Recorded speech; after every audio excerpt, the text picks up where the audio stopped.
جب ابن آدم کا انتقال ہوتا ہے تو لوگ یہ کہتے ہیں اس نے پیچھے کیا چھوڑا، لیکن فرشتے کہتے ہیں اس نے آگے کیا بھیجا۔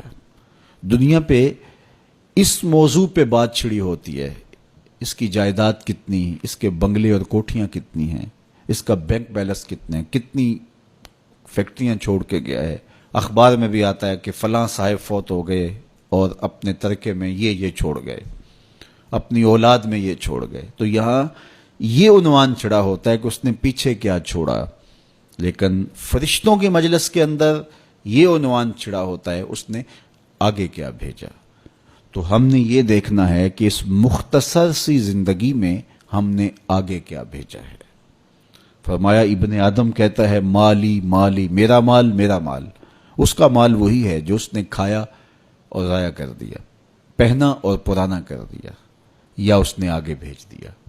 یہ تین مال اس کے ہیں، باقی اس کا نہیں ہے، باقی اس کے وارثوں کا ہے، اور وہ آنکھ بند ہوتے ہی ترکہ ہو جاتا ہے۔ اور یہ جو بہت بڑا نام تھا، بہت بڑی شناخت تھی، بہت بڑے عہدے اور منصب کا مالک تھا، یہ روح نکلتے ہی میت بن گیا۔ اب ہر کوئی یہ کہہ رہا ہے کہ میت کو اتنے بجے دفن کریں گے، میت کو غسل دیا جا رہا ہے، ڈیڈ باڈی ہاسپٹل میں پڑی ہے، ڈیڈ باڈی وہاں سے چل پڑی ہے۔ تو یہ عنوان چھڑے ہوتے ہیں۔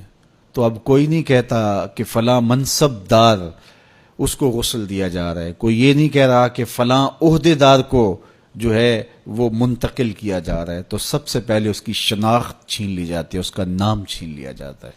اب وہ میت بن گیا، اب وہ ڈیڈ باڈی بن گئی، اور اب رشتے ناتے وہ سلسلے کہاں گئے، وہ جائیدادیں، وہ سب کچھ، وہ منصب سارے یہیں رہ گئے۔ یہ تنے خاکی لے کے قبر میں اترنا ہے، اور چند گز کفن لے کے قبر میں اترنا ہے، اور وہ اعمال جو ہم پہلے آگے بھیج چکے ہیں وہ وہاں جا کے ہمیں وصول ہوں گے۔ اور اگر ہم اس جہان کے لیے یہاں پہلے کچھ نہیں بھیجا تو یہاں سے تو کچھ ساتھ نہیں لے کے جائیں گے۔